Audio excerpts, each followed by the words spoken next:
Oh, hi. Great, from the back, I can't tell sometimes.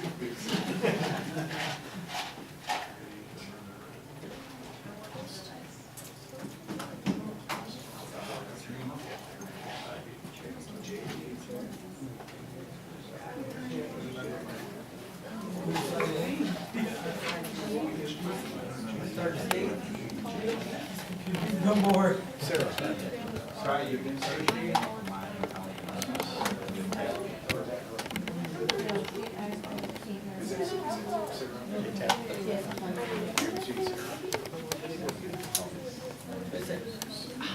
Ariana, do you want me to just log you in on Okay, all right, thank you.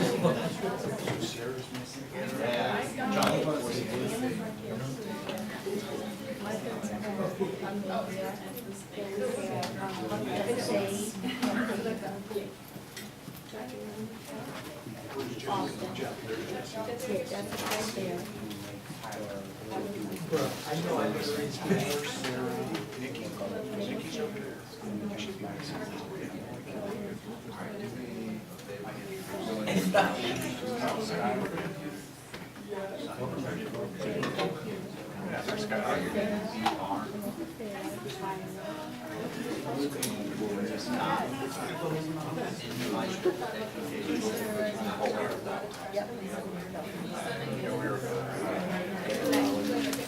All right, thank you.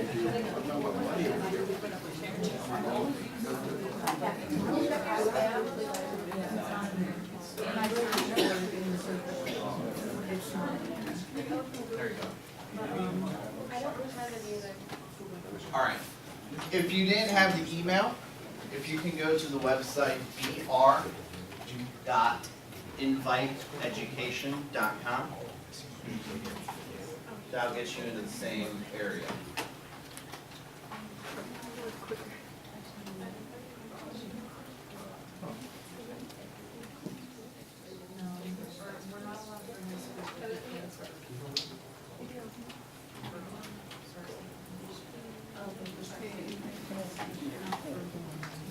All right, so the tool that you guys have here, My College Planner, Corner, whatever they're calling it here, it's a way for you guys to do some college searching.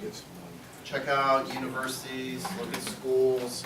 You can save different college searches, you know, while you're going through the process. Maybe you've already found a college, great, you can enter that in. And then we can see all kinds of different statistics about the schools or your specific school. But what I want you guys to check out first when you get in is under settings, at the top in the corner, click settings. This is a dummy family that I made, fake family, I mean, they're probably dumb, but fake. Just for demo purposes, so we have Joseph and Emily. So whichever, click on your name in the edit and build out your student information. If you have taken practice or real SATs, enter that information in. Your birth month, grade, name. Oh, yeah. Well, go to br.invite education. That was already in the email. I've already done it. I try to do this, and then I try to do the login. It's actually just. It says you already have it. No. I think it's already saved. Why do you require this?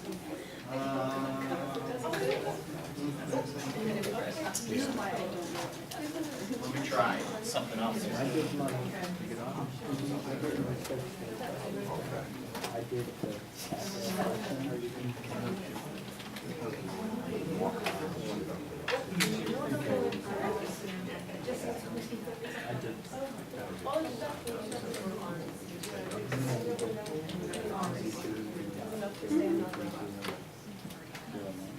I've had the email resent to you both. Hopefully it goes through. Anyone else had trouble with the email?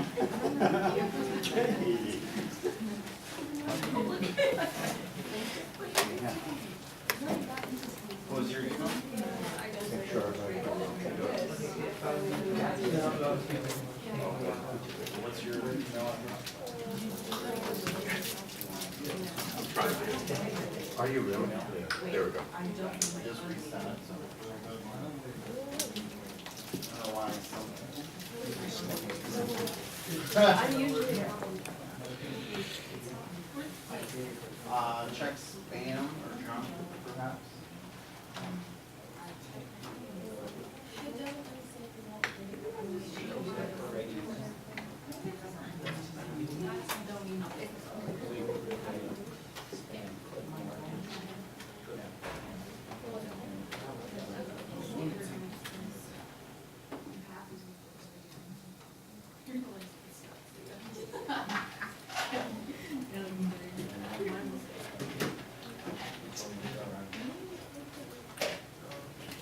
Who else is having trouble? Send it. What's your email? Jordan?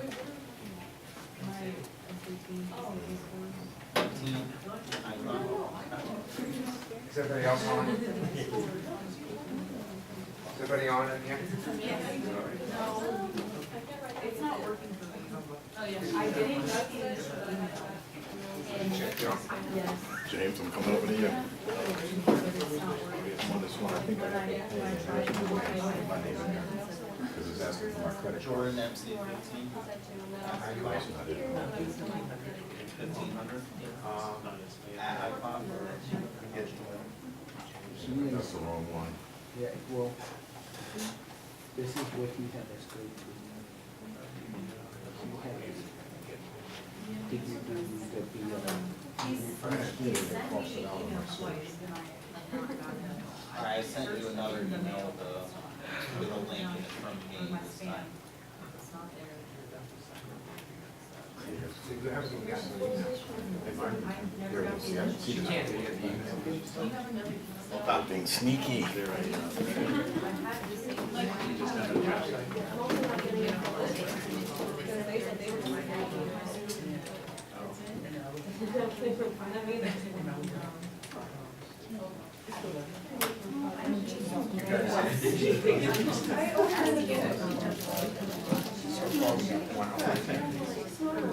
Change computers. Did you get it? Yeah. They're in. What is your email? Yeah, sorry. So it's not the computer. It's your email. It's not. It's not my email. My email works. Anna emailed it to me and it worked. But he needs to email it to me, but it's not. I'm not sure. Alright, I'm sending you another email from me.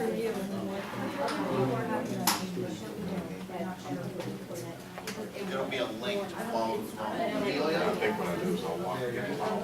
I just sent you an email from me When they're once they're fixed, nobody can come in and mess with them. that Because we'll have a link. every time they've been here and fixed them, somebody's always taking. Jordan, did you get the email? Yeah.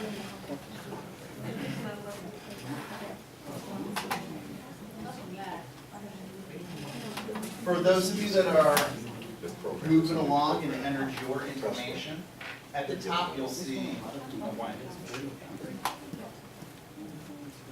at the top you'll see colleges. You click the colleges link. You'll see saved here, because I've added some already, but right next to it is search. Go ahead and start entering some colleges that you're thinking about. Pay attention to colleges that have multiple campuses. And make sure you add the correct campus.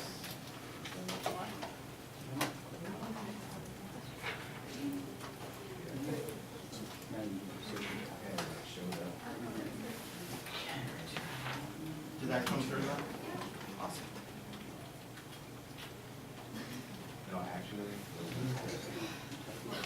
And as you add these colleges, guys, this is where the search power, when you're looking at schools, is important. So I added University of Akron main campus. You can click additional details. It'll give you information on what's the graduation rate, what's the gender ratio, what's the cost. What do you need to get in score-wise? ACT, SAT?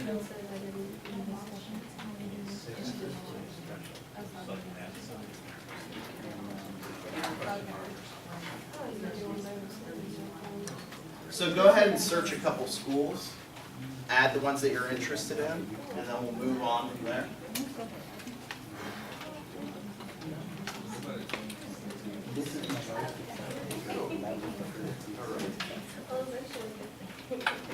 Probably skip that section. And then move up, go into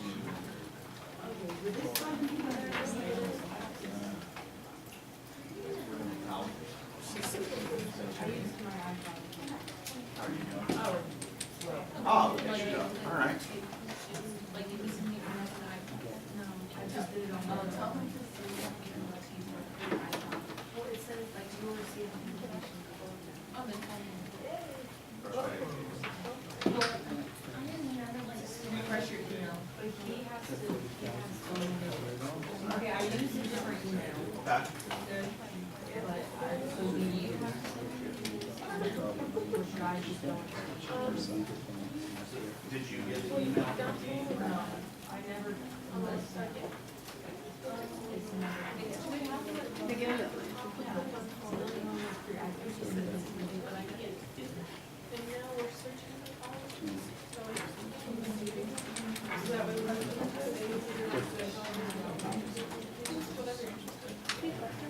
Amelia Miller, 123. Yeah. I did it at iCloud. So Amelia Miller, 123 at iCloud. iCloud.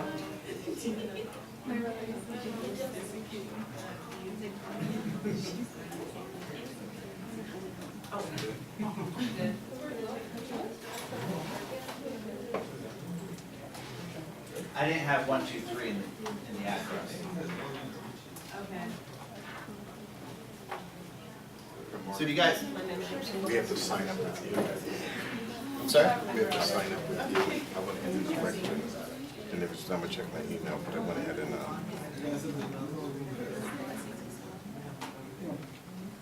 I just went there and it just tells me to wait for an email. Okay. What? Bruder underscore.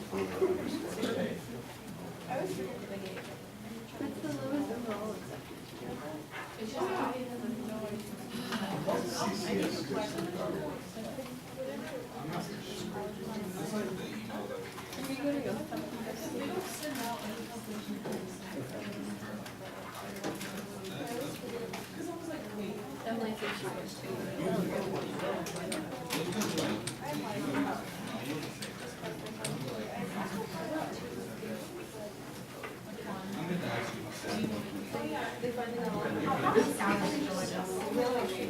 Thanks.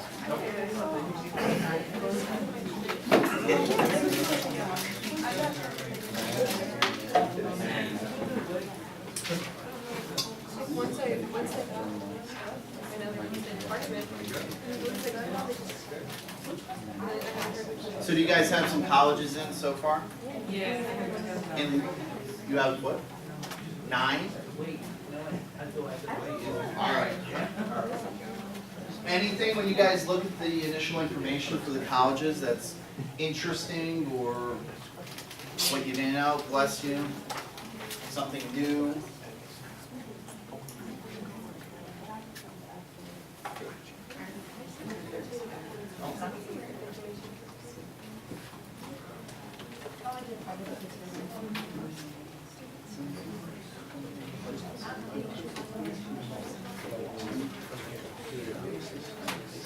So if you have some schools in already, on the left side, if you click your name,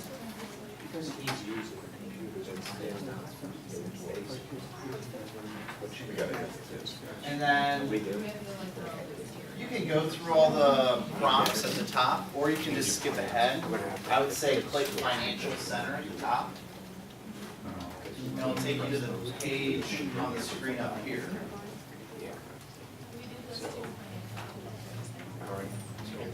You can X out of that.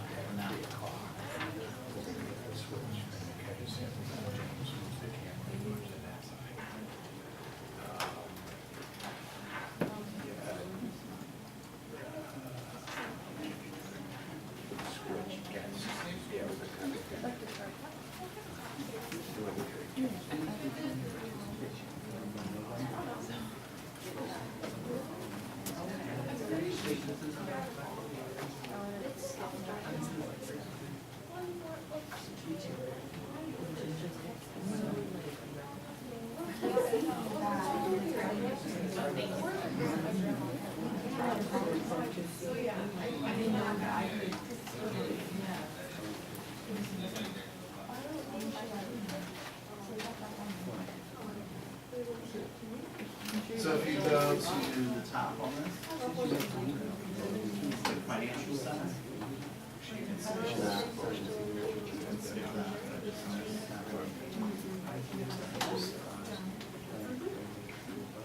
And then if you select your colleges,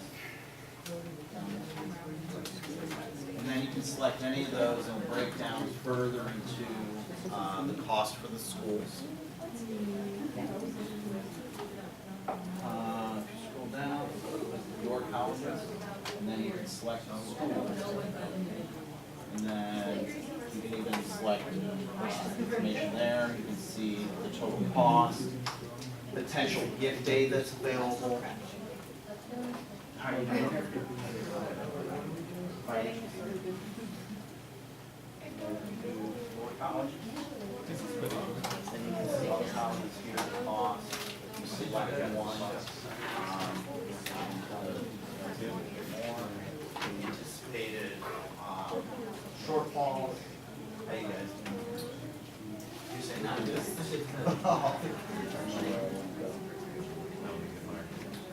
Martin?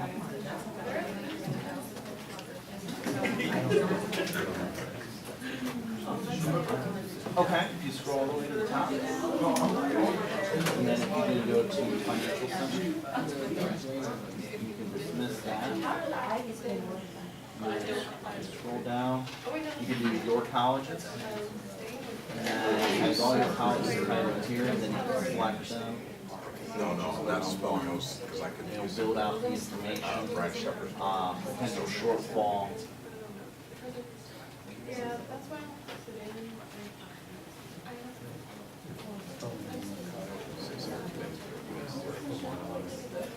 I got it.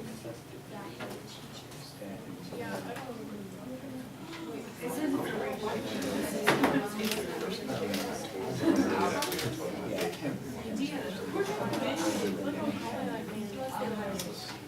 So now for some of you guys that have entered colleges, now looking at the cost, is that a surprise? Were you guys aware of that already? Does that change some of your decisions? Yeah. So for those ones, where it shows you total cost, in this case, Akron 65,000. My made-up person, not expecting any gift or aid, and maybe saved up $2,200. That means there's a shortfall of 62,000. So where does that come from? Grants, loans, yeah. You can also add in room and board, which is going to make it very expensive. You have affordability ranges here. So the objective of this is, while you guys are doing your college search, is to also look at, is it a good fit for me college-wise? Because you can see the demographics of each school. What's the setting? Is it urban? Is it out in the middle of nowhere? What's the class population? I had a friend of mine that went to Grove College. You guys know Grove College? Yeah, it's like 2,000 people or something, super tiny. She left there after her freshman year because she said it was too small. Where'd she go after that? Ohio State. And then she said, exactly, so she dropped out of college. But if you do your research on this, you can see, okay, I don't like that setting. I don't like that many people. That's too many students. I can't deal with that. So what I want you guys to do, now that I hope everybody's in, Amelia, Yeah. we struggled, but we made it, right? Yeah.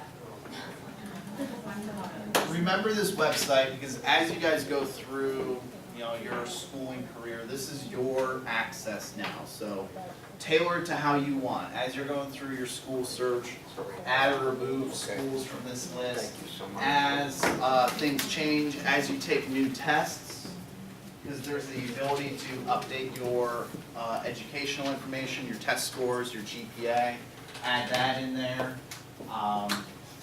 There's all kinds of resources. So at the top, where we have resources, all kinds of stuff for you guys to do that's for free. Test prep for the SAT and ACT, registration stuff, how to apply for college, the FAFSA link here, some other tools and calculators. You know, this is a lot of information and a lot of free stuff for you guys to use. There's also a calendar that kind of tells you what you should be doing. So as you add schools, it's going to tell you when deadlines are. Or if you're coming up on a filing date for SAT registration or something like that. So anybody that's interested in University of Cincinnati, application deadline's December 1st. So this is going to be critical for you guys, like I said, when you're looking at schools and deciding where to go. Any questions on that so far? The other huge tool here is, at the very top again, is scholarships. This is the largest database of national scholarships. In here you can do as much searching as you want. They have fields to narrow things down. What I would suggest is don't narrow the fields too much because nothing's going to pop up. Okay? But, you know, narrow a couple of the fields to something or one at a time.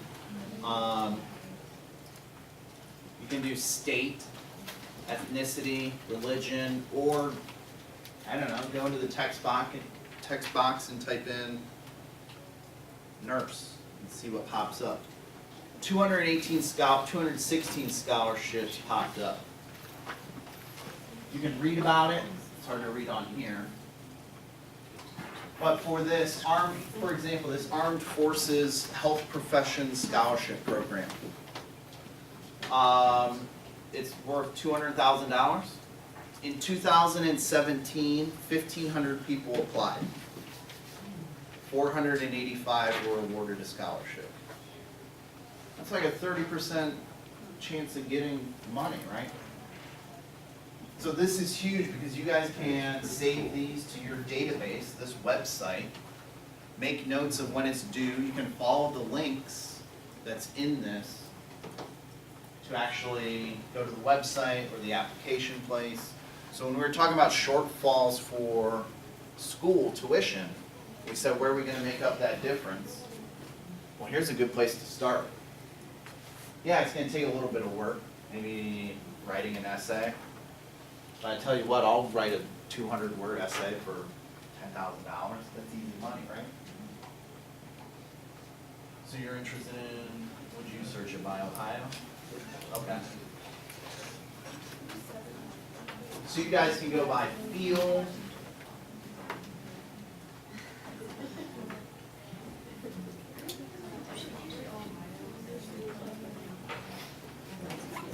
Yeah, if you narrow it too much, because say if you did what you have for instance. So if you had black, but you didn't have Ohio, more stuff, because you're trying to filter it too much. And so some aren't going to have that criteria. Yeah.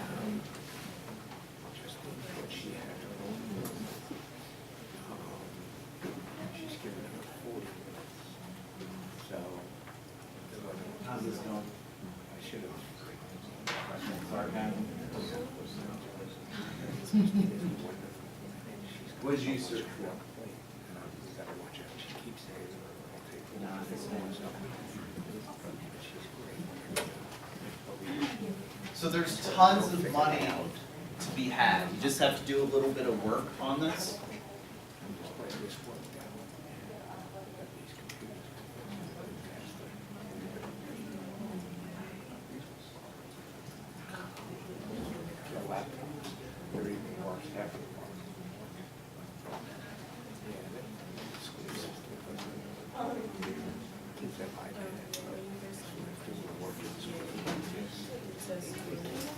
You're gonna find some obscure scholarships out there. Like, for example, this one is for somebody that's into journalism or communications. It's $8,000 renewable, so that's $32,000. But guess what? 2 people applied last year for it. 1 person got it. But people don't know about this. This is what I'm telling you guys. This one's $9,000. 1 person applied, and 1 got it. There's all kinds of money out there. Yeah, let me just say, along with that, my neighbor is Carol David, and her husband and her started the David Foundation. David Foundation's one of the largest. They give between $8,000 and $10,000 a year. So, are you listening? $8,000 to $10,000 a year, and I was told that every year they're searching to give students money because there's not enough students have applied. And if they have applied and the application was missing something or incomplete, they didn't get anything. So, to Mr. Savodio's point, fill them out, get them in, make sure they're as accurate and complete as possible, and there's a darn good chance you're going to get money. But they're struggling to give it away. They really are. And these are foundations that want to give you money. So take the time and effort and do it. And I think you're going to be very surprised.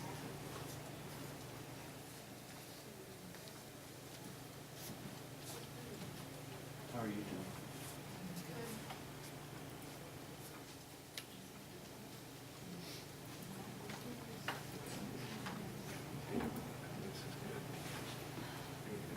That's a big one.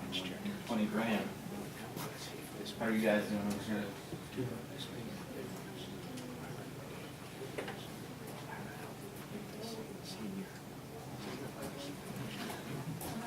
Started right in August. And I had this thing because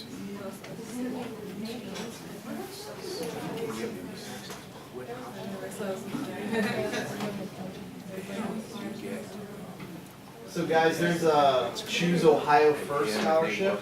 Did anybody see that? 2,600 people applied last year. 2,600 people awarded. That sounds like easy money. Choose Ohio First. I think it was $7,600. Oh. Found. Okay. Like, what? Like, where are we going?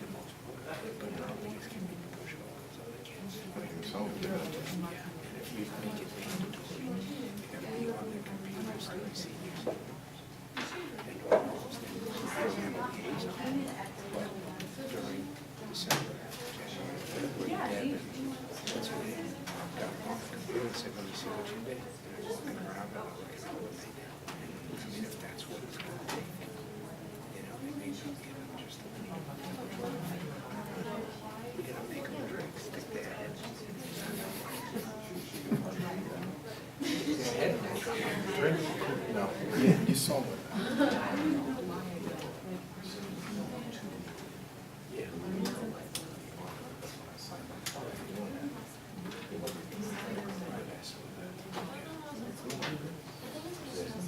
So whenever you guys log into this website, it's gonna send you to this passport, and it's gonna tell you some key things to be thinking about for whatever grade level or wherever you're at in your academic career. Like their suggestion in here is search and save scholarships, which you guys are doing right now. And then it'll tell you things to consider for this year. Joseph, in my example, is a senior, so start taking tests, finalize your college list, start applying to colleges, go through this financial aid process. And they will, this website will help you through the entire process, where to go, what sites to look at.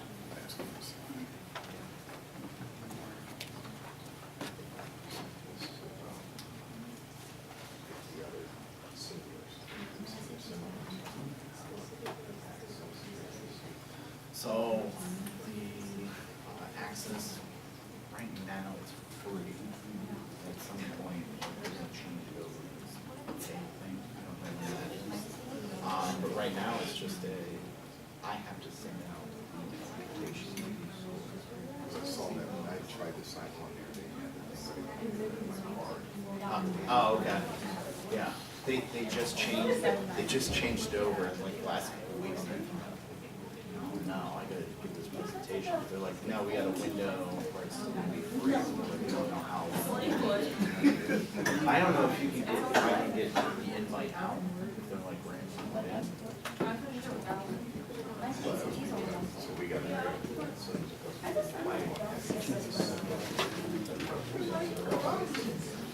Yeah, I mean, we can get a, blast that out. As long as they register them.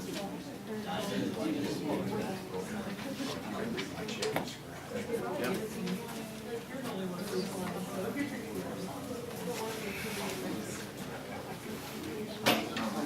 You guys saved any scholarships?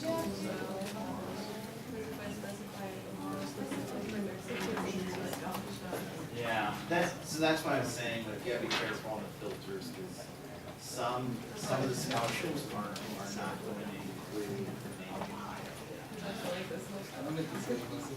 But if you just do a blanket, then you just gotta read and make sure that you're not.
Did you get the link from me then?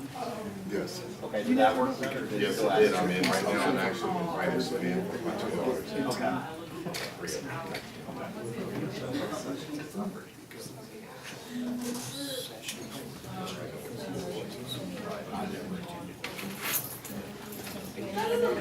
Yeah, but Samantha, Christina,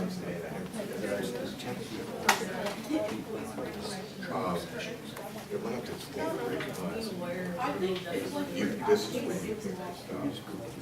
So they're under 2:45. 45 minutes? Maybe giving a little more time. Yeah, they're just kind of like doing their.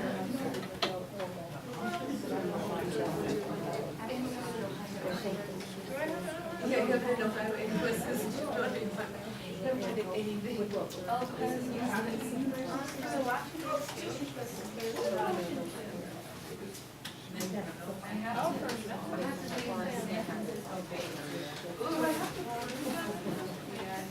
So I'm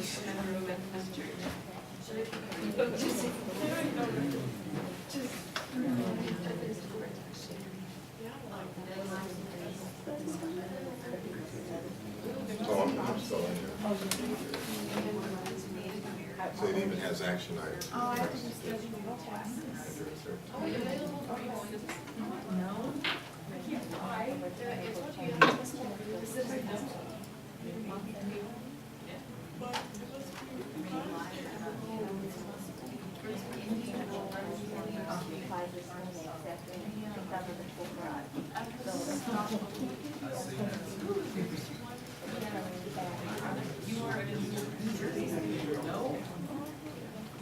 And it's expensive.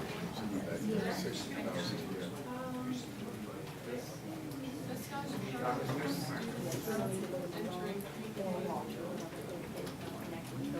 No, I need a couple minutes. But that's about all. Not yet.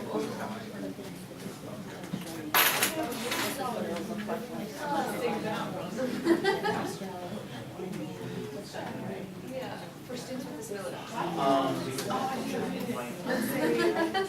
Software? You have to go into your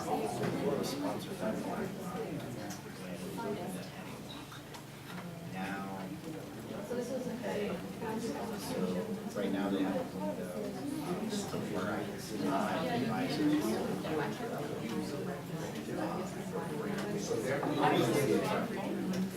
I think they'll be grandfathered in. Decide to pay. I don't know that. This just happened last week. Wow. This changed. I don't know.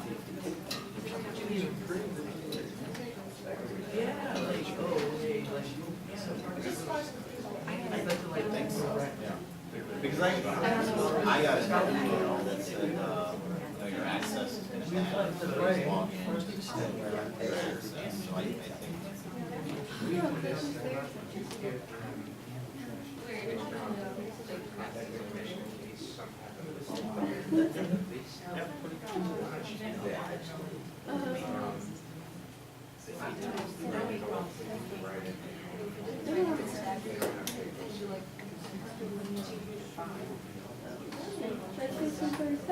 Oh, it will. I do like something for like 6%.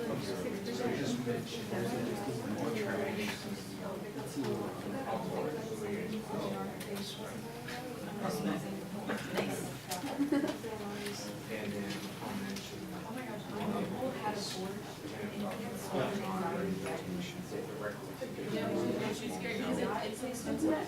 Yeah.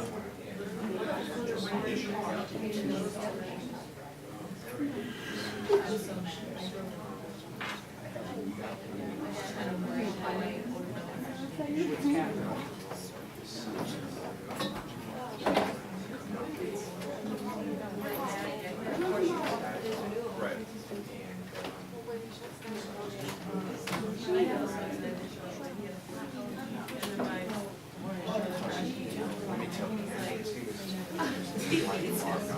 Yeah, I talked to him about it. Oh, you did? Yeah. Okay. Ken, you understand that with the logging in?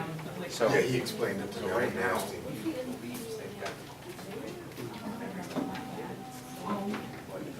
I told him about the list of the seniors' email address, email offices, and that way he can go ahead and send them. So I told him, take care of yeah.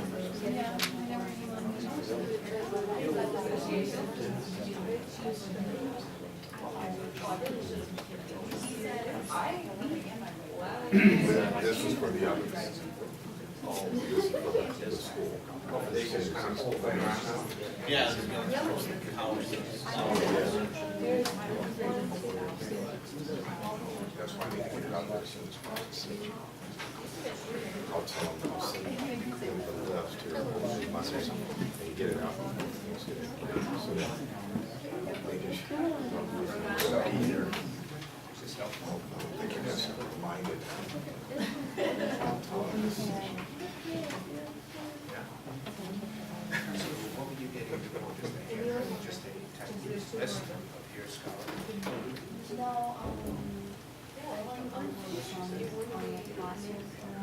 said that she didn't really hear.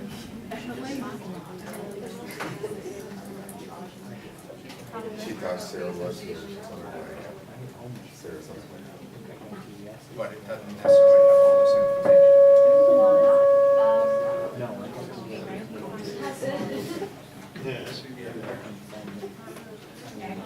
I I said it back when we planned this and talked about them being here and having what's going on.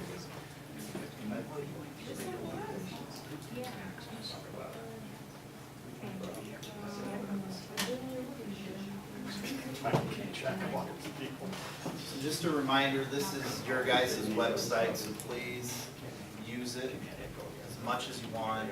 Take full utilization of the power of it.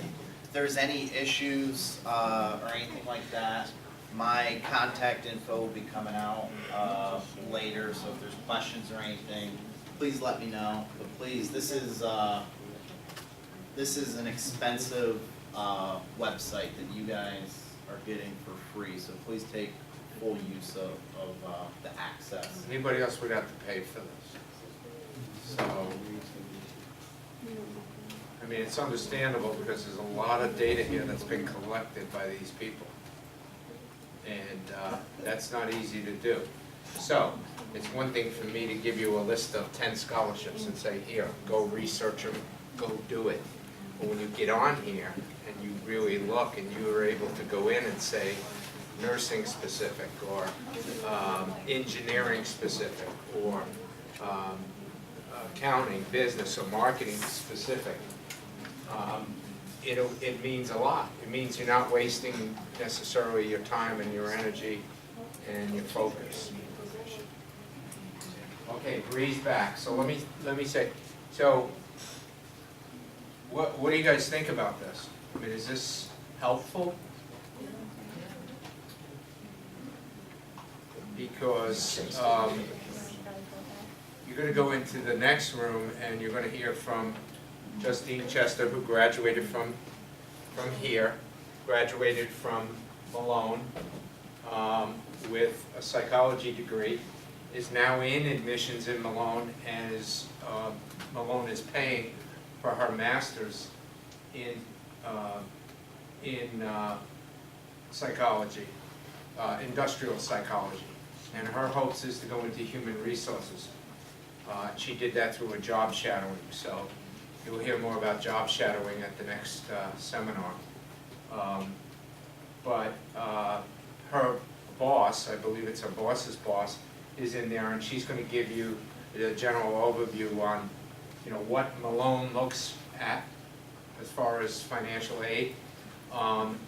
Also, each college has scholarships, and what they look at, and where you should be focused when you send in your college scholarship information. So tie that all together with this, and I think you've got a good package. Now, what we'd like to do is each of the seniors will be assigned a liaison, a scholarship liaison.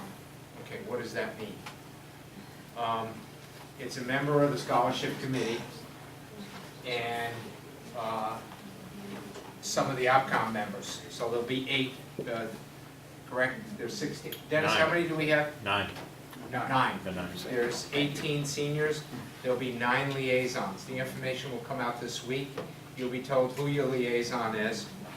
That liaison is there for you to, number one, any questions that you have, any issues you're having. Issues signing into this website will go directly to Mr. Savodio. Everything else, any other questions you have, concerns, issues, needs to be filtered up through the liaison, okay?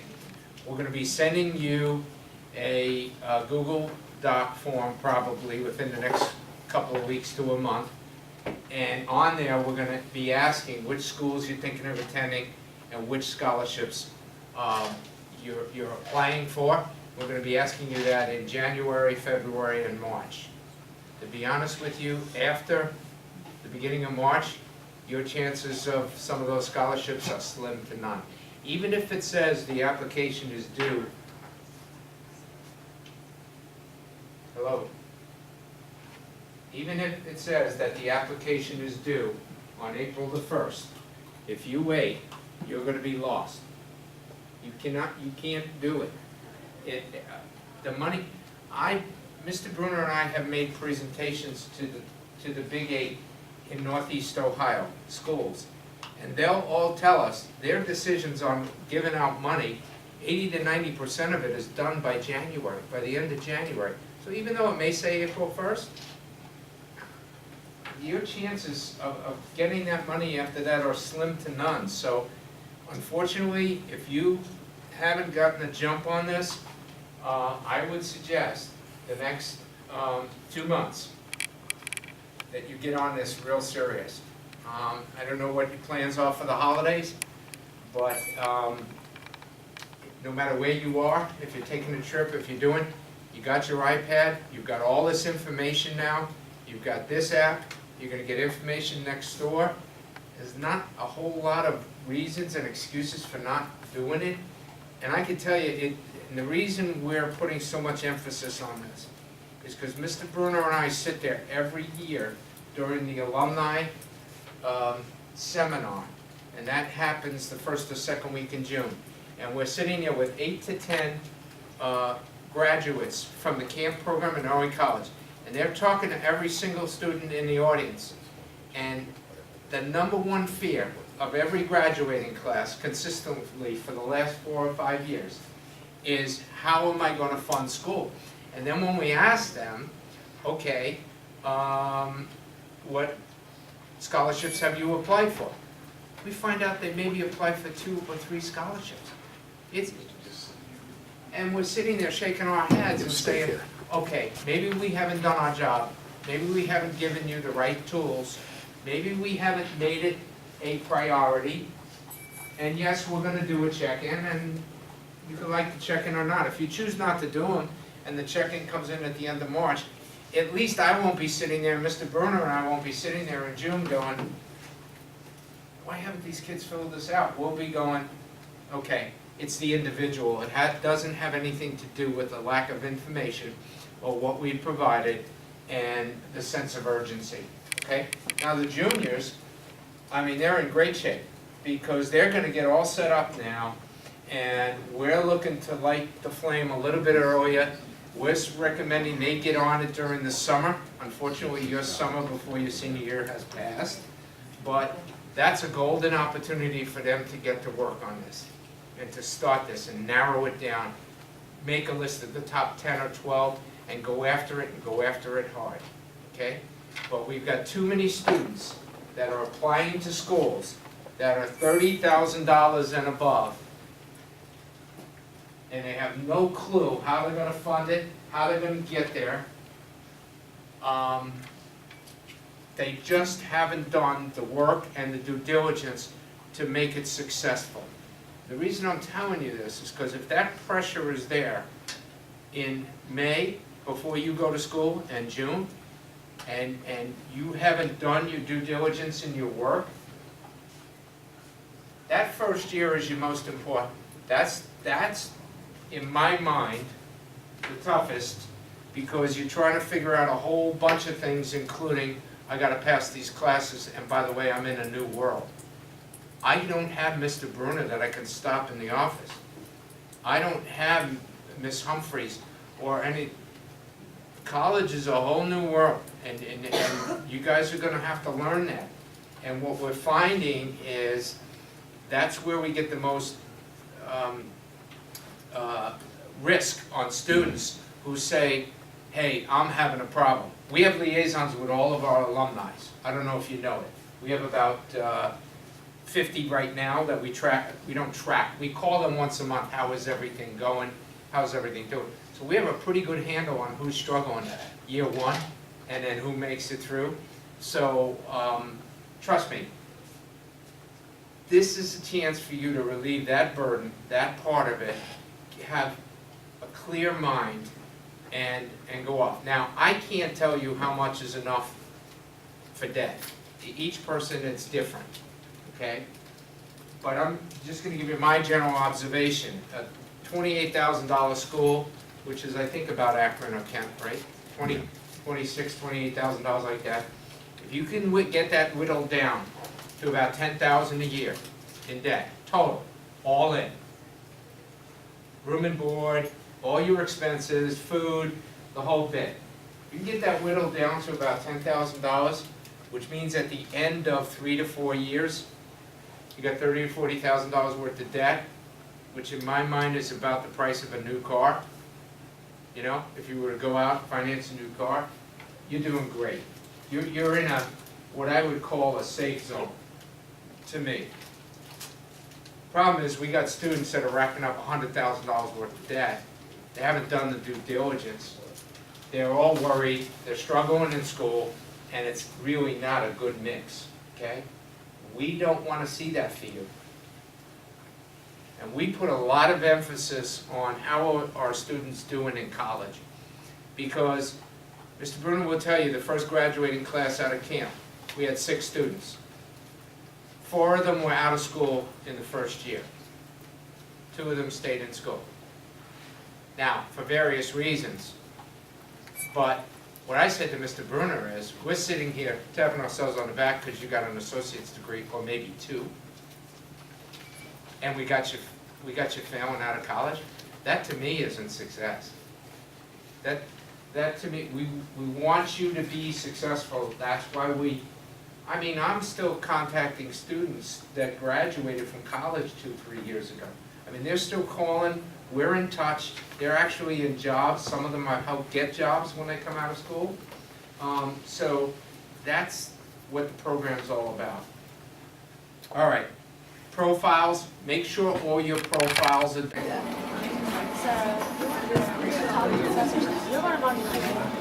It's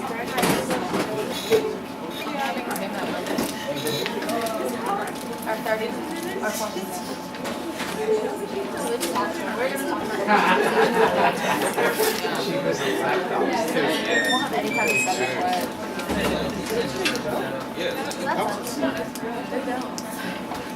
I was like, you're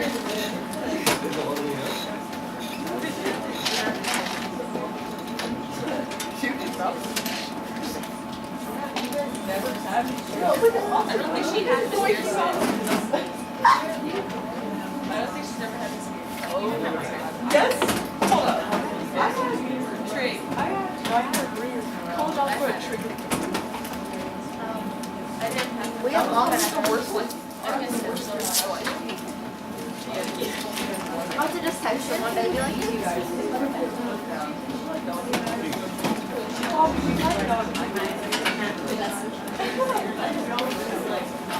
Hello.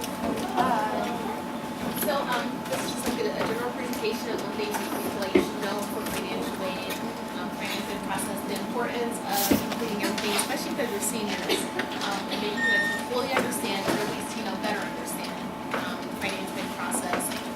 You made a very good point in the last session. How are we not going to fully understand financial aid until you graduate? That is very true. It's terrible, but you got to make college.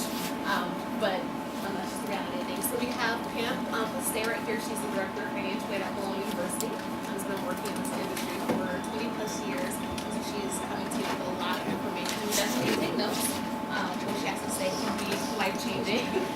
She personally helped me about $4,000 in scholarship money. A kid can sign her in. Who can? Any So make kid. sure you just Any seal kid up can everything sign that she her. says. Prepare any pluses that we have. If something comes to you, make sure you write it down. So that you won't forget by the end of this session.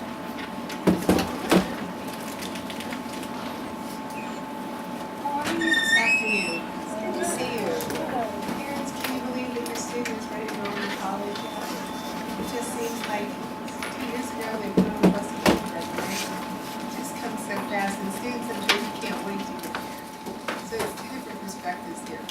What I'm going to do today is sort of give you an overview of financial aid, give you some basics of financial aid, and sort of show you how things sort of tie together and they work together, and how one thing sort of affects something else.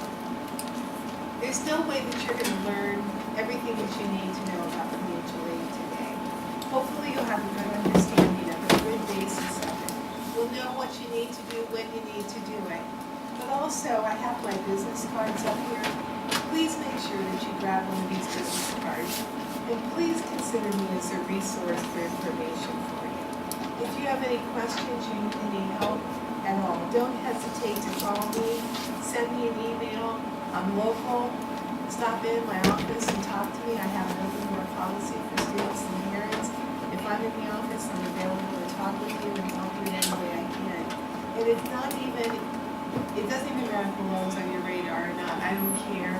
My thing is college access, regardless of it being Malone or Stanford or Duke. If you have any questions about financial aid, the good thing is, it works the same at all colleges and universities. It's not really that different when you're talking about federal and state financial aid.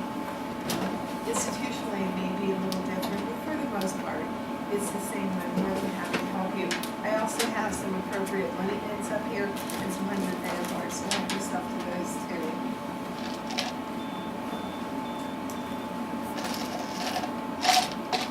This sort of puts into perspective the value of continuing your education.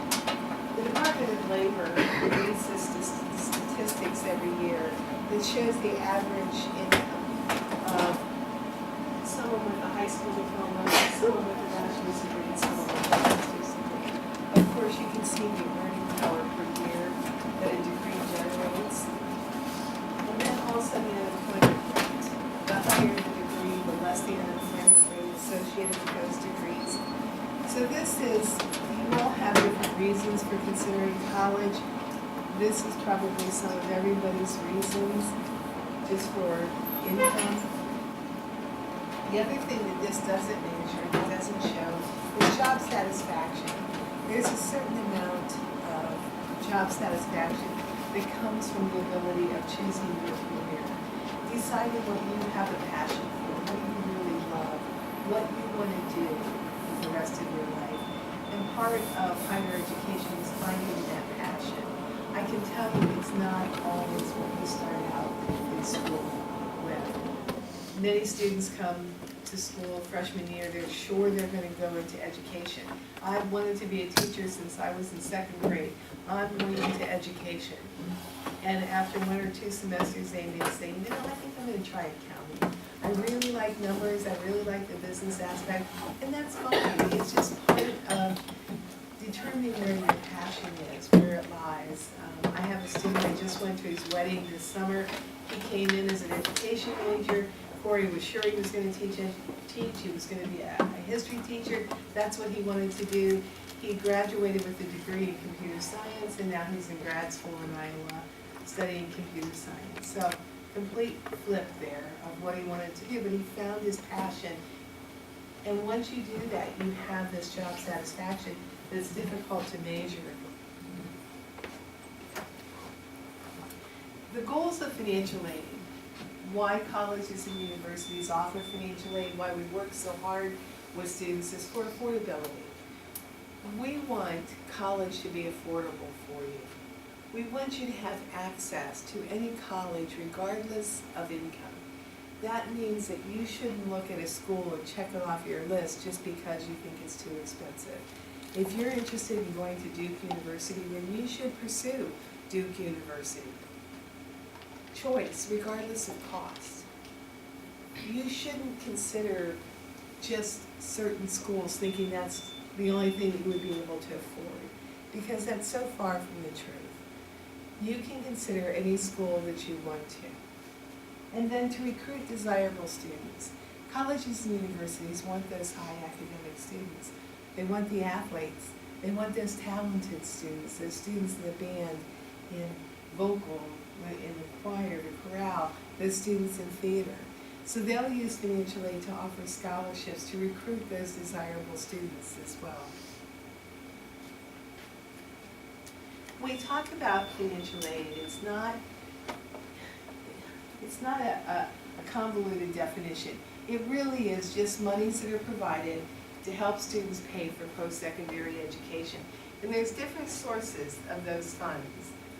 It comes from the federal government. Of course, the Department of Ed provides financial aid for students. The states provide financial assistance for students, colleges and universities, and then your private sources also. Those are your foundations, businesses, charitable organizations that offer outside scholarships that require an application process. The Department of Ed is the largest supplier of financial aid for students, dispersing billions of dollars each year to students to attend higher education. Most of the funds awarded from the Department of Ed are awarded based on the financial need of the student. You must apply for federal aid each year by completing the FAFSA, the free application for federal student aid. That application, it's one application that applies for any federal aid that you're eligible to receive, including federal student loans. This is what the website looks like. It's just a standard form that collects the same information from every student and every family. The Department of Ed then puts that information into an 11-page calculation to arrive at what the department calls the expected family contribution of the student.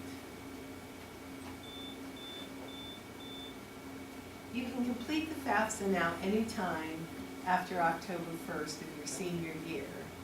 So many of you probably have already completed the FAFSA. Has anyone already done this? You guys are amazing. How are you just gonna skip through this? That's awesome. Good for you. Well, I'm not even gonna talk about it. You guys know that. The Department of Ed also rolled out a mobile app now that you can download on your phone. Just download My Student Aid mobile app, and you can access your FAFSA on your phone. You can make corrections to your FAFSA on the phone. You can look at the information that's available. It's awesome.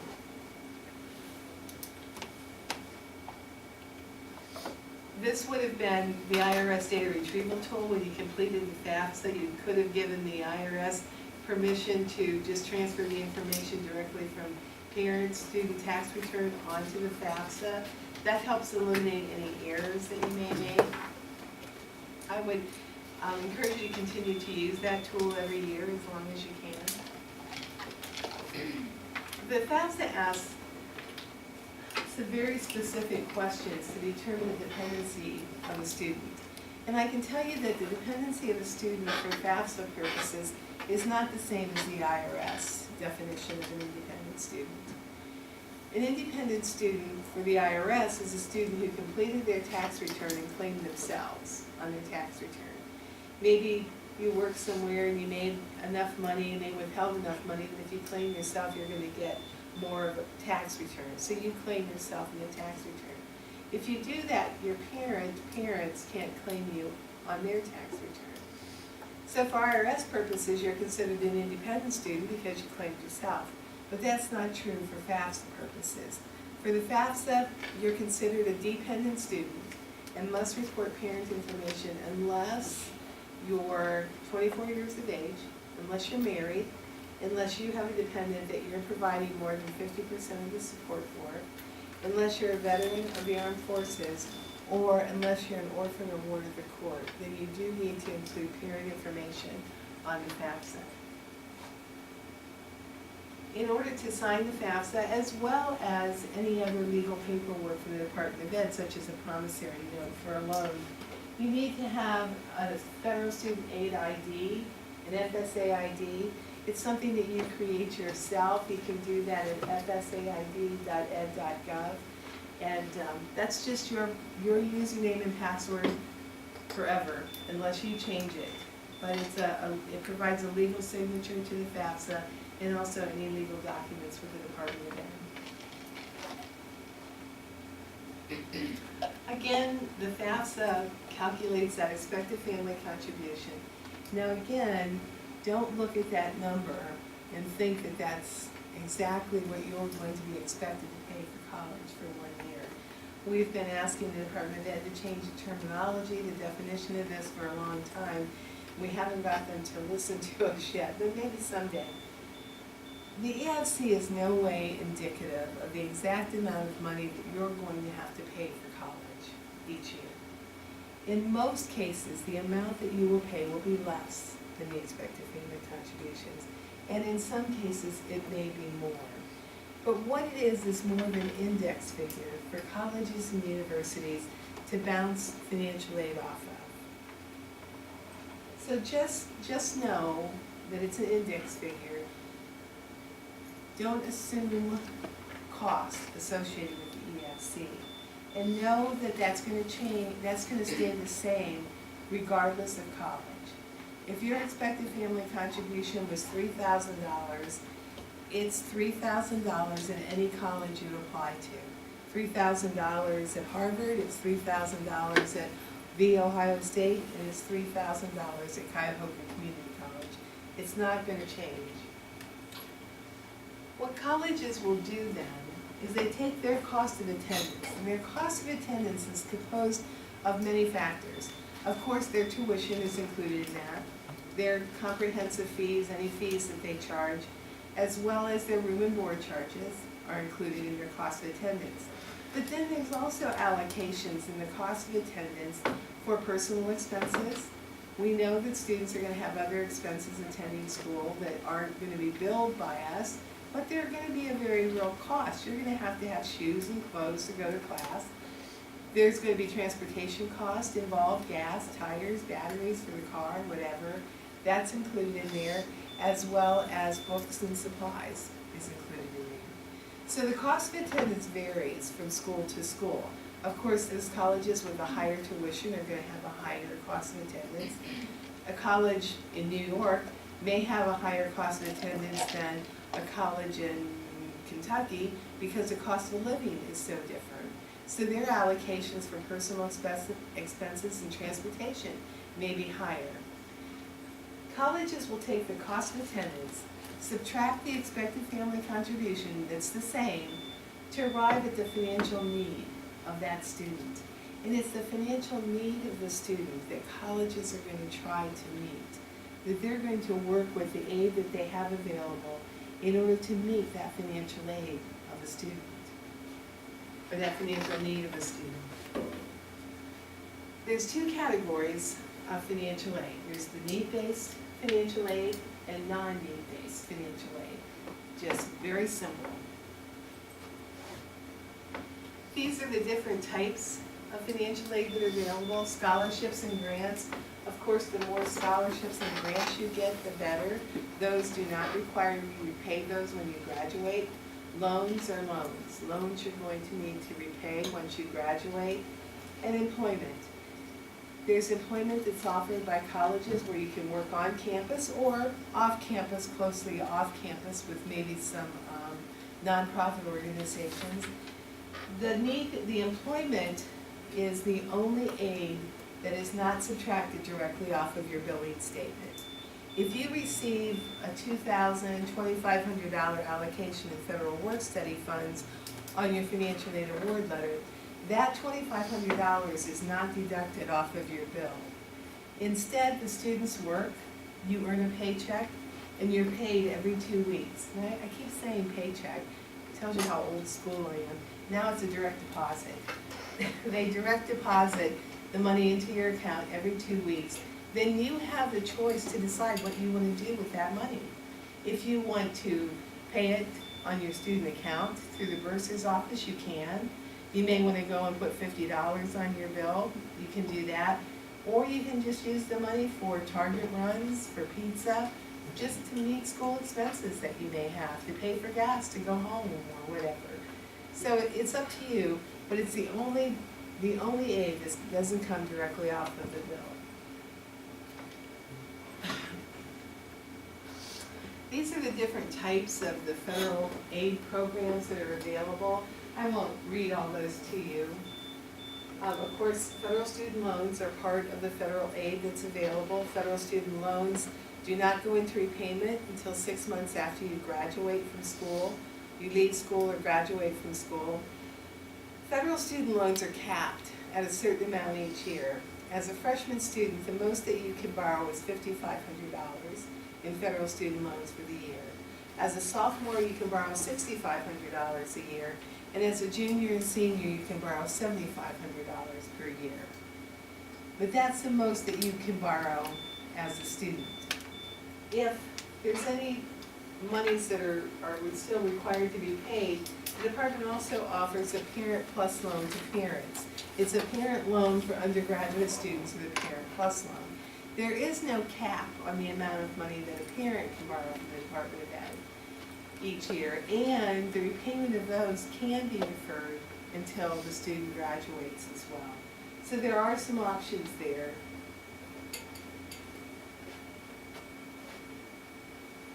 Also, the states offer financial aid that's available. The state of Ohio has what they call the Ohio College Opportunity Grant, or OCOG. It's available to a student and parent who have been a resident of Ohio for 1 year. They have an expected family contribution of $21.90 or less, and also adjusted gross income of less than $75,000. Then the grant for a private college in Ohio is $3,000 per year that the student can receive for attending a private college. It's also available for state universities, but at a reduced amount. It's not the $3,000. Ohio doesn't require that you fill out a separate application for that.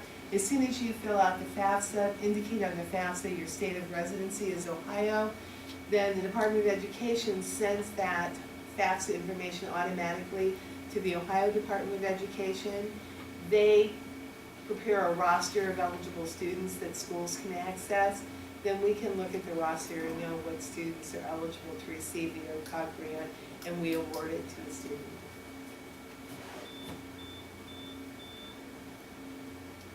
Again, just use the FAFSA. The only state I know that has a separate application is Pennsylvania, and I don't think we have any Pennsylvania residents here, so. Colleges and universities award aid on both merit and need. We use the information from the FAFSA. Some colleges also will require a separate financial aid application. I don't require one, but there are many schools that do require a separate application. The reason that they do that is many, but primarily it's because on the FAFSA, student only needs to report if the parents are divorced or separated. The student only needs to report the income of the parent that provides more than 50% of their support. Usually, that's the parent that you live with the most. It would be difficult to prove the other parent provided more than 50% of your support if you didn't live with them most of the time. So in many cases, that's the mom's income. Well, colleges and universities know that even though the father's income is not included on the FAFSA, dad is still very much a part of the student's life, and he plans on being a financial resource for the student as they go into college to help them pay for it. Some colleges also want to capture that information as well, so that they're aware of that financial resource that's available. So just be aware of that. Your college admissions rep would let you know if you need to fill out any other additional applications for them. And be aware of those deadlines and make sure that you do cross all your T's and dot your I's. Now, going back to just reporting the parent information for the one parent, if mom has remarried, then you need to report the step-parent's income as well. The FAFSA is looking for household income, so you need to include the household income in that, including mom and the stepfather's information. These are the types of institutional aid that's offered. The merit aid, those are your academic scholarships, your athletic scholarships. Talent are, talent is the athletic scholarship, I'm sorry. Athletic scholarship, fine arts, those type of things. Special scholarships, the schools may offer a scholarship if your parent graduated from the school. It would be an alumni scholarship. They may offer a scholarship if you graduated from a Catholic high school, or a special scholarship if you attend a certain denomination of church. It just depends on the college, what scholarships they have available, but they usually capture that information on their application and award it automatically. But make sure that you're aware of them, so you make sure that you get everything that you would be entitled to there.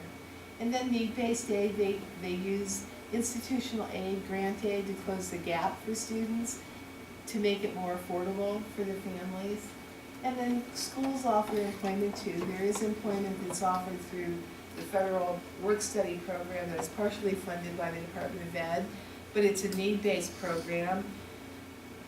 I want to make sure that any student that wants to work has the opportunity to secure a job. So we have jobs on our campus that aren't related to federal work-study. The student may not qualify for work-study based on need, but if they want to work, there are jobs available that they can work and they get paid. It's just that the university pays those wages for those jobs. And some colleges also offer additional loans for students. At Malone, we do have an institutional loan, but I use it very, very sparingly and only for emergency purposes for students. Our goal is to keep students out of debt as much as possible, make sure that they're aware of their debt and what they're doing, so.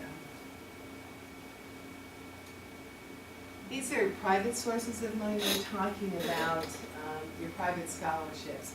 Those from foundations, businesses, charitable organizations.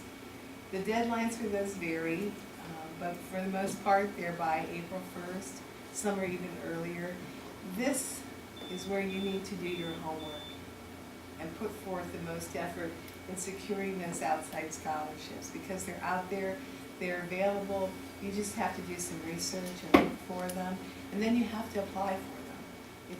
It's all well and good to know about them and to find them, but if you don't apply for them, it's not going to do you any good. And I can tell you every year, I have students that come in with 13, 14, 15, 16 outside scholarships. Now these scholarships may not all be $5,000 scholarships or $6,000 scholarships. They may be $1,000, $1,200, $500, $750, but they really add up. And there's students who are going to Malone without any student loans. Everything is paid through scholarships and grants, and that's the ideal situation. So look for scholarships, begin searching for those early, and again, apply for everything that you can.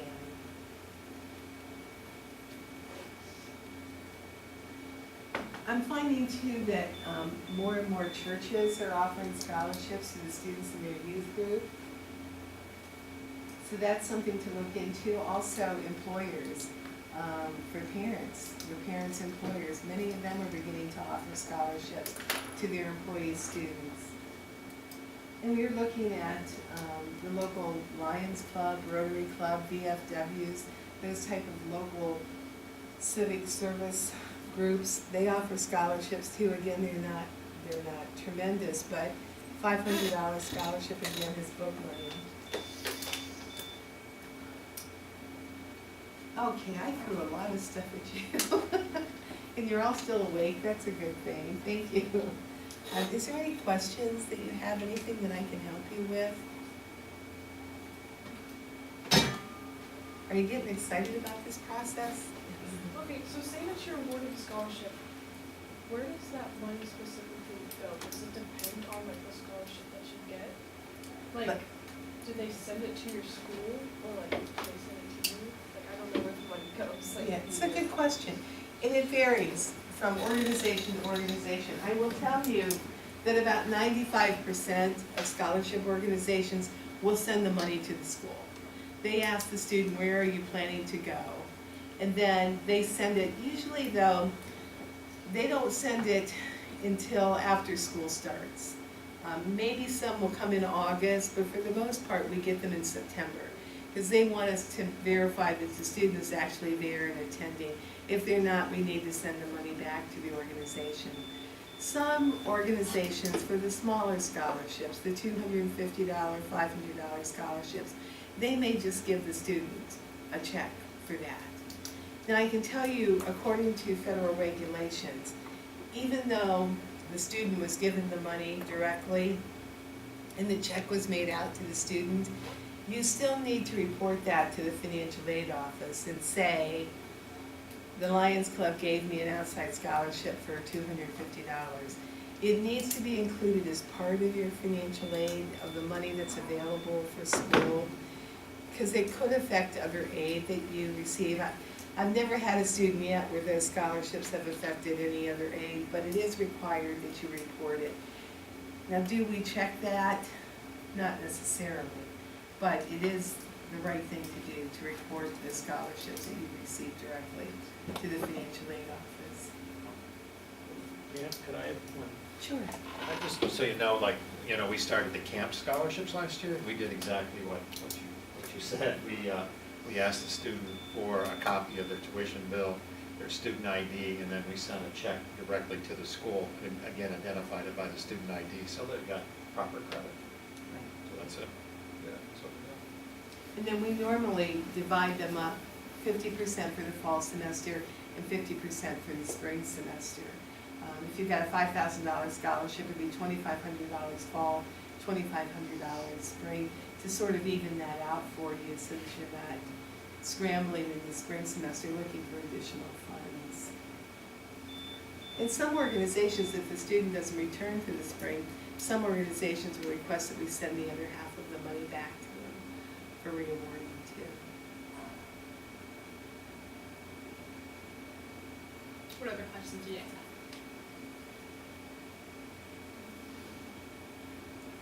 Well, make sure that you get my card, and if you do think of any questions at all, please don't hesitate to contact me. Again, like I said, even if Malone's not on your radar, I'm here as a resource for you. And there are some schools that logistically, you're just not going to be able to get through to Ohio University to talk to someone in their financial aid office. It's just not going to happen. There's too many students. You can talk to a student worker, but they may not be able to answer your questions. But please know that I'm available. Our office is available to help you with anything. Before I actually committed to Malone, Pam has literally talked to her mom and I for an hour and a half, just walking me through the basics of understanding financial aid. And then until I graduated, I probably harassed Pam multiple times throughout the semester, but it's worked because it helped me get some more financial aid, some scholarships. So definitely use her as a resource. If you could just thank Pam for her time.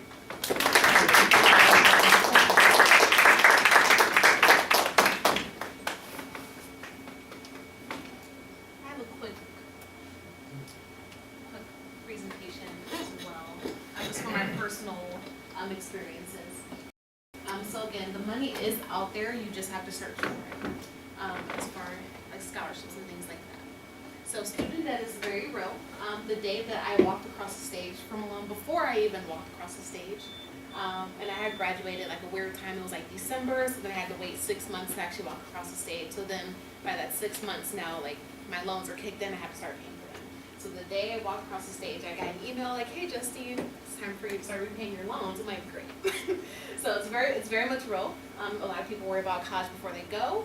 You worry about how you're going to continue to pay for it if you don't have a full ride when you're there. And then definitely once you graduate, how am I going to pay these people back? Because they will get their money. Very much like this picture here. So student debt is one of the largest debts that America has. We've got about 444 million borrowers right now, owing about $1.5 trillion as a collective. In student loan debt, that's a lot of money. The average American student, once they graduate from their four-year institution, just with their bachelor's, owes about between $37,000 and $39,000 in loans. It's a lot of money. And that is usually through the subsidized and unsubsidized loans. You do not have to apply for those ones. Those are just automatically given to you. The Parent Plus loans and the private ones, you do have to apply for those. They will run a credit check, which means you could potentially be denied for those loans.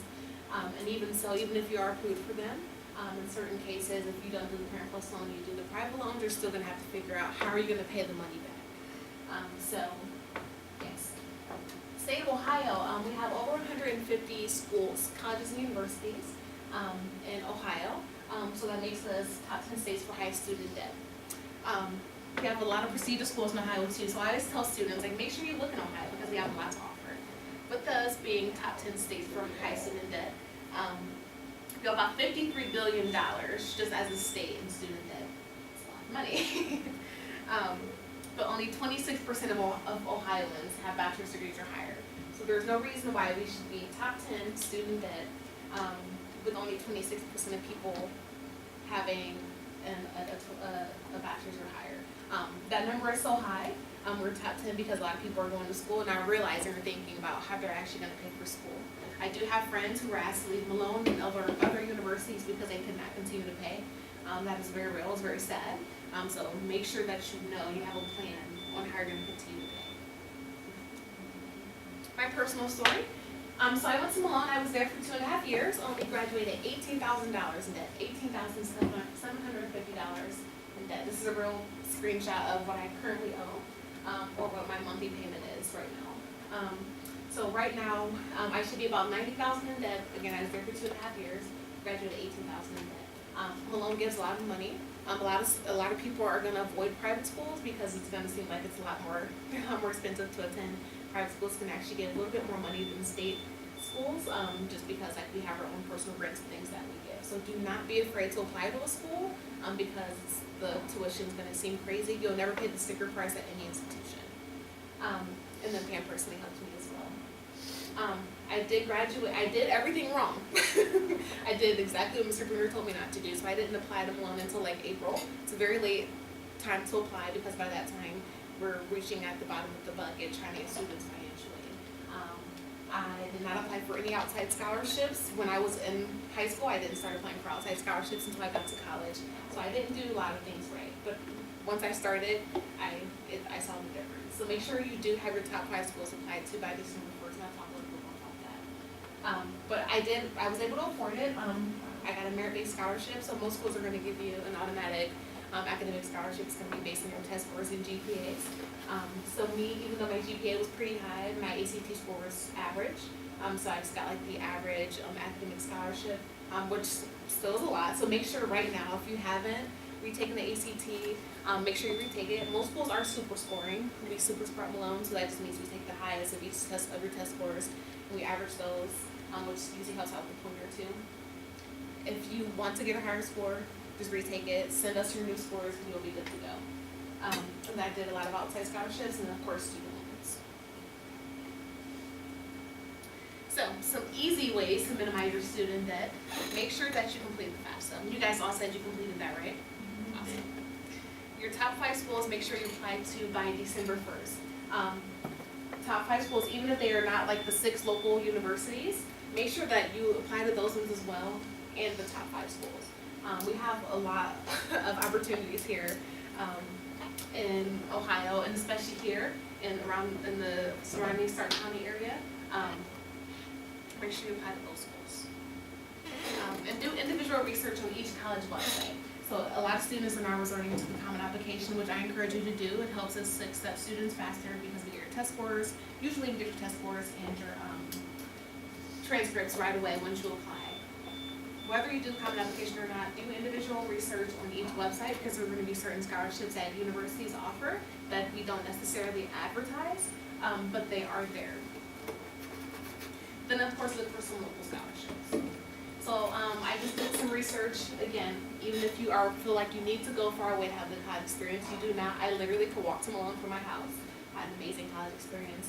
Make sure you apply to all of these. And then even if you don't, whatever schools you're applying to, individual research.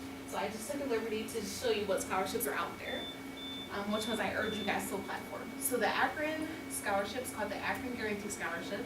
Again, a lot of schools do offer more scholarships than this. Akron Guarantee Scholarship, this is going to be something you're automatically going to be eligible for. So if you are on track to graduate, so your first year, you have about 15 credit hours. Second year, if you have 30 credit hours, it's like a reward system. They'll give you more financially. If you're on track to graduate your 3rd year and 4th year, more financially that you're going to get. Again, it's like a reward system. So you can earn anywhere between $500 and $6,500 per year that they're going to give you rewards. So make sure that you are applying early so you can secure that. Malone University. I tell students this all the time, so I'm sure you've all heard me talk about it. We do give a lot of scholarships as well. College is the one time that you want to be broke in life because it's going to be the most money that it's going to help you out with some financial aid. So apply for their Stark County Scholarship. It's just for students who are residents of Ohio, and it's usually students who need a little more help, so need-based. We give about 10 of these out here. If you agree to come to Malone and you agree to commute, we'll pay for your tuition in full. The only thing you're left to pay for is your books. I personally commuted because I live 3 minutes away from Malone. Had an amazing experience, was still super involved. I ran an organization.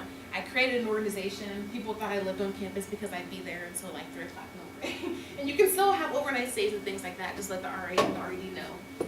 So do not completely knock living on campus. I do encourage you all to live on campus though. If I could have known that actually living on campus sometimes might be cheaper, I probably would have done that. So if you know for sure that you don't live on campus or you're okay with living on campus, apply for the scholarship. There was a time where we didn't even have enough people apply for the scholarship when we had some left over. So make sure that this is not one of those times. Mount Union. So again, most universities give the automatic merit-based scholarship based on your test scores and GPA. Mount Union is one of them. They're pretty high.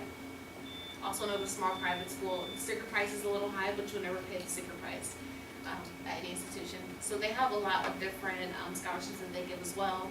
Again, talent-based or anything you're involved in extracurricularly, so art, theater, things like that. Sometimes for the scholarships for the talent-based, you're going to have to sign like a contract saying like, yeah, I want to be in theater. You sign a contract saying you're going to fulfill these requirements, and then it's a renewable $3,000 scholarship. But that's not always the case. I'm going to make sure you do some personal research. One scholarship I found really cool that they have on Mount Union's campus is a minority scholarship. A lot of institutions don't have this. If you are a minority, apply for that. And I get this question a lot. I'm not a student of color, but you're a woman, you are a minority, make sure you apply. Kent State, I thought this was really cool. They have what's called a scholarship match program. So if you're applying to Kent State, make sure you apply to be in their scholarship match. If you come with an outside scholarship, they will match that outside scholarship. Going with $1,000 from, I don't know, Rotary Club, I don't think they get that much, but if they did, Kent State would match it. I'm not sure they would match it every single outside scholarship, but they'll at least match one.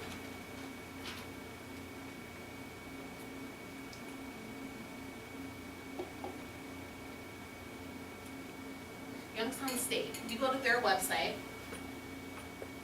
they give over 600 scholarships. I do personally know people who've gone to Youngstown and have literally not gotten any of the 695 scholarships that they give because they didn't know that they existed, and they only got the merit-based scholarship. So 695 scholarships, you are bound to get one. And lastly, Walsh University. A lot of other schools offer something like this as well, but there's called the Presidential Scholarship. So if you are have a high GPA or have a high test score, ACT or SAT, you'll be invited to their campus. They'll do a couple of different activities, and they're going to choose students from that and grant them full tuition scholarships. A lot of students actually don't come who are actually invited. Malone, we have something similar. We have two of them. One's called Physio and one's called Scholars Day. We invite about 100 students for each, and we've never had more than 60 students come, which is crazy. We're offering you full tuition, and you don't want to compete. Pam had mentioned in the last session, if you do an essay, or if a scholarship's going to require you to do an essay, do it. Or if you're going to have to come and compete, it'll be the most money you make hourly that you'll ever make in your life. So it'll definitely be worth it. And that scholarship, the Presidential Scholarship, is the same one that we offer at Malone. If you're not one of the first early applicants, you will not be invited. This is another reason why it's super important to make sure you're applying to schools early. Some local scholarships. So check with your local banks and credit unions because they do offer scholarships. So I know CSE, I personally bank with them. They offer scholarships to their members, $5,000. Make sure you apply. I know a lot of people in Canton bank with them. Chase gives out scholarships, usually for people like Jersey and New York, but they still give them. So I checked like, hey, look, what other scholarships do other banks give? Huntington, they give out scholarships for their members. And then members who are minorities, they get scholarships to those students as well. Grocery stores. If you or one of your parents work at Walmart or Bueller's, you're eligible to receive scholarships there.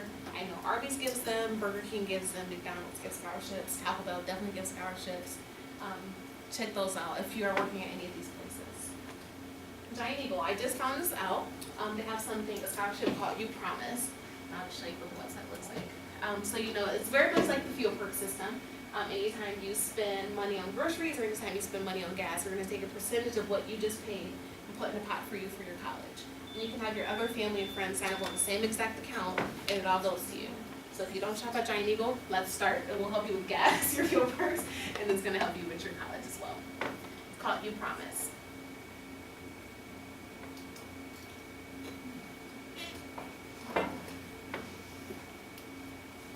So, all that to say, make sure you check with anyone you're banking with, any businesses that you frequent. The worst thing they can say is no, we do not give scholarships, but the best thing they can say is yes. Stark County scholarships. Stark County offers a lot of different scholarships that will help you.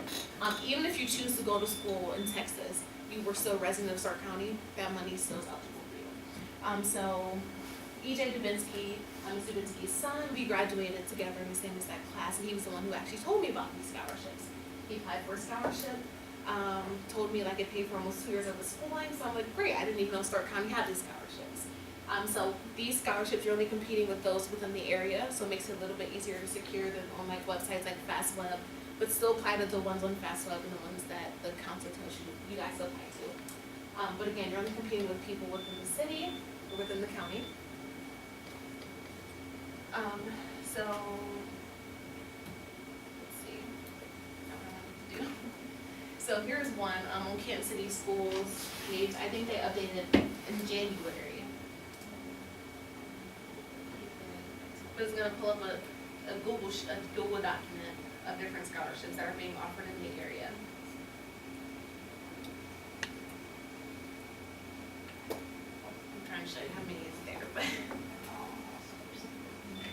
I did this last time. Okay, but, oh, here we go. So you see there's a lot of different scholarships that are being offered in the Stark County area. Also, make sure that you guys are networking. KEMP is an amazing way to network. Mr. Ventrella is neighbors to Ms. Carol David for the Paul and David Carroll Scholarship. There's literally not a better person to know. So make sure you guys are networking. When I was in college, I had a $1,500 scholarship. The check was actually personally written out to me. And I got that scholarship because I knew the person who was giving out the scholarship. So make sure that you guys are networking, remembering names, things like that. Put yourself out there.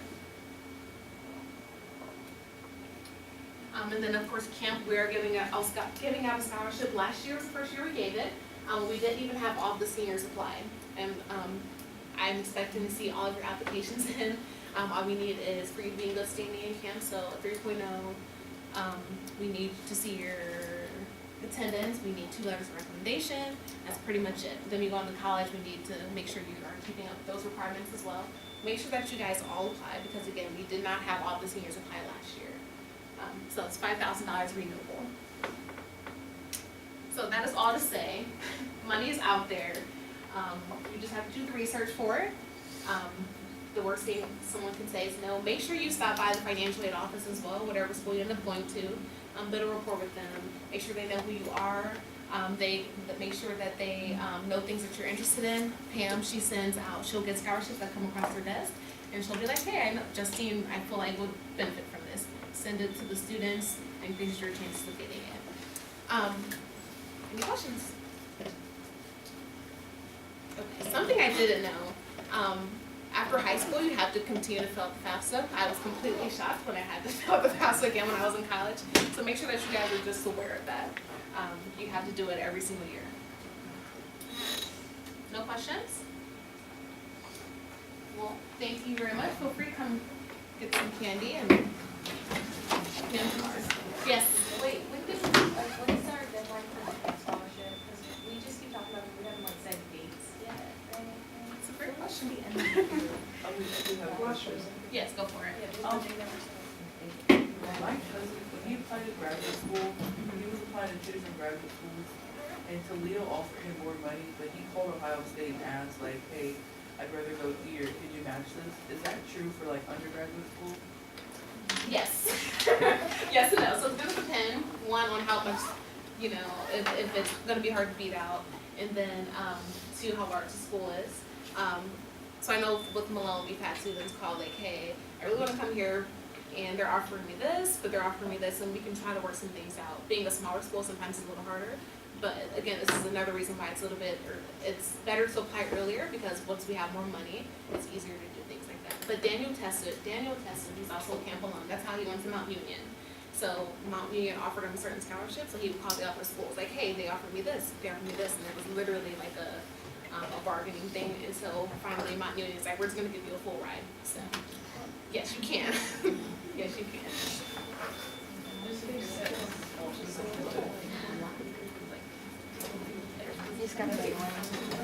Bree, we have not, we have our next scholarship meeting, within the next 2 weeks, and we'll let you know when you can actually apply for that. But it is not too late to start getting your letters of recommendation ready. Okay. Any other questions? All right. Well, thank you very much. That's really all we have. I guess it's 4 o'clock, so I'm not sure if Mr. Rangel has anything he wants to say. But just say you guys are free to go.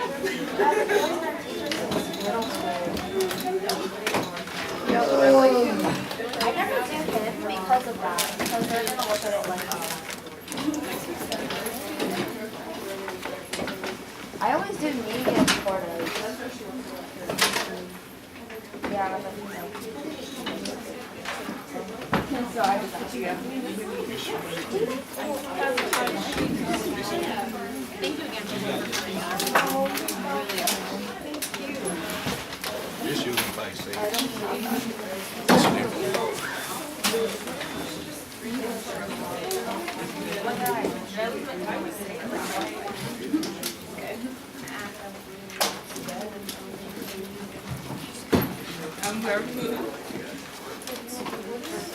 I'm gonna leave this, this FAFSA sheet over here, if you can take this. We'll help you with some scholarships.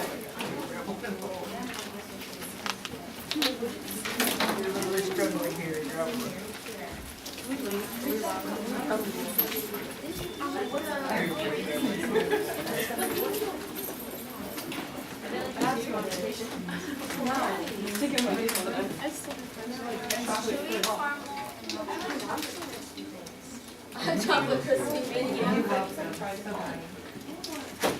I just See you later. we walked out, I think. Did you grab a card or are you skipping on that part? I didn't realize